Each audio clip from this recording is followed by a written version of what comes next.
Assalamualaikum warahmatullahi wabarakatuh.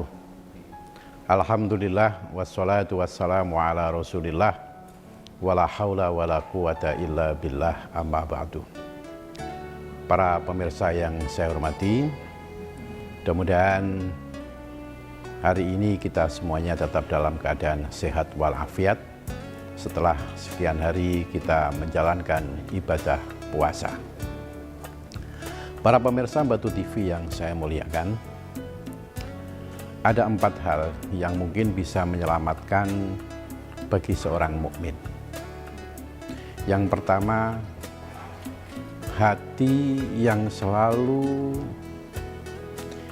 dipenuhi dengan nilai-nilai iman kepada Allah Subhanahu wa Ta'ala. Dan yang kedua adalah badan dan panca indera yang selalu diarahkan untuk selalu beribadah kepada Allah Subhanahu wa Ta'ala. Dan yang ketiga adalah pikiran yang selalu berpikir tentang sesuatu yang diciptakan oleh Allah, sesuatu yang terkait dengan ayat-ayat Allah, baik itu ayat-ayat kauniyah ataupun ayat-ayat Qur'aniyah. Dan yang keempat adalah lisan yang senantiasa dzikir kepada Allah Subhanahu wa Ta'ala. Mudah-mudahan kita semuanya memiliki 4 hal tersebut. Kalaupun tidak, ya 1, 2, 3, atau 4. Itu paling tidak. Kemudian di antara 4 hal tersebut, yang paling dominan adalah hati. Hatilah yang memegang kendali dari seluruh apa yang ada pada diri kita. Baik itu pikiran kita, perasaan kita, gerakan kita, ataupun juga lisan kita.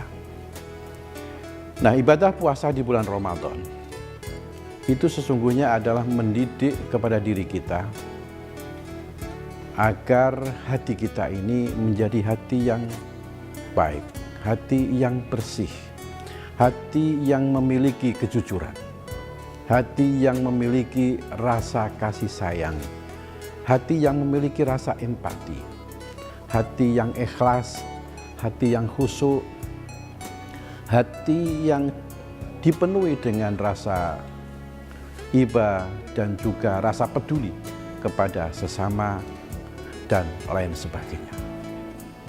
Maka mudah-mudahan ibadah puasa yang sudah kita lakukan beberapa hari ini itu mampu mendidik hati kita menjadi hati yang baik, hati yang bersih, bukan hati yang kotor. Memang tidak mudah bagi kita untuk memiliki hati yang seperti itu.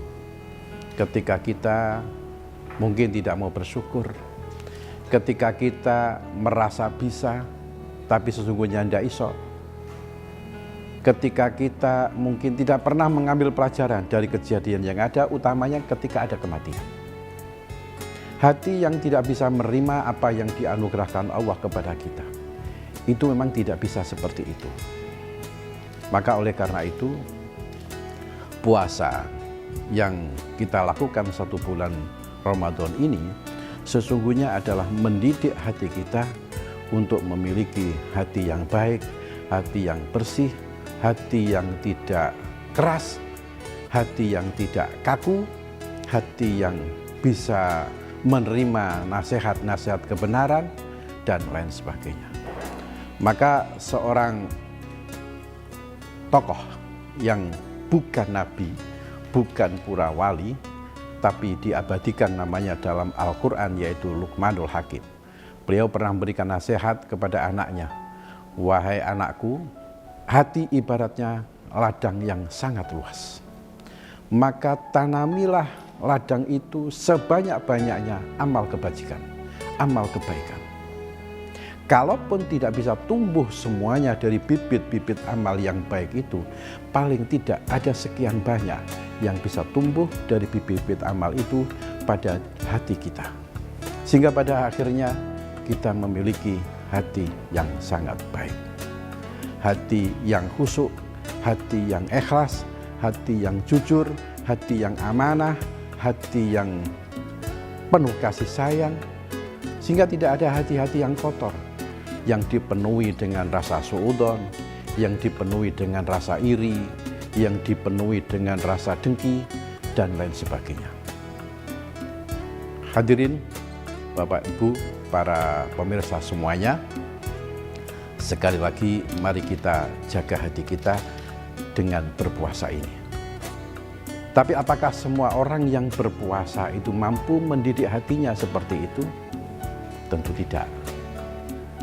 Kalau puasa kita lakukan dengan sesungguhnya, dengan sepenuhnya, bukan hanya sekedar sah, tapi ya kita puasakan perut kita puasakan mulut kita puasakan pendengaran kita puasakan mata kita puasakan penciuman kita puasakan pikiran kita, maka insya Allah itu akan mampu mendidik hati kita dengan sebaik-baiknya.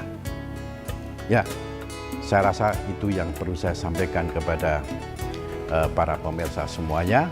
Mudah-mudahan sekali lagi Allah memberikan maunahnya kepada kita semuanya di dalam kita beribadah puasa, sehingga ibadah puasa kita ini mampu mendidik hati kita. Saya rasa demikian, kurang lebihnya mohon maaf. Wallahul muwaffiq ila aqwamit thoriq. Wassalamualaikum warahmatullahi wabarakatuh. Universitas Islam Malang, kampus unggul mencetak generasi entrepreneur muda berkualitas global melalui implementasi kurikulum merdeka. Kampus Islami dan terbuka bagi semua umat beragama dan warga negara. Jalinan kerjasama dengan dunia usaha, perguruan dalam dan luar negeri yang luas. Pilihan program studi lengkap dengan fasilitas pembelajaran modern, indah, dan nyaman. Ketika saya masuk kampus Unisma, saya merasakan pendidikan tinggi Islam yang maju dan modern.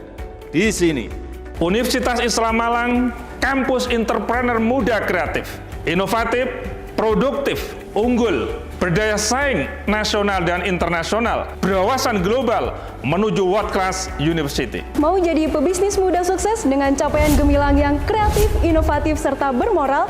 Yuk kuliah di Unisma Malang.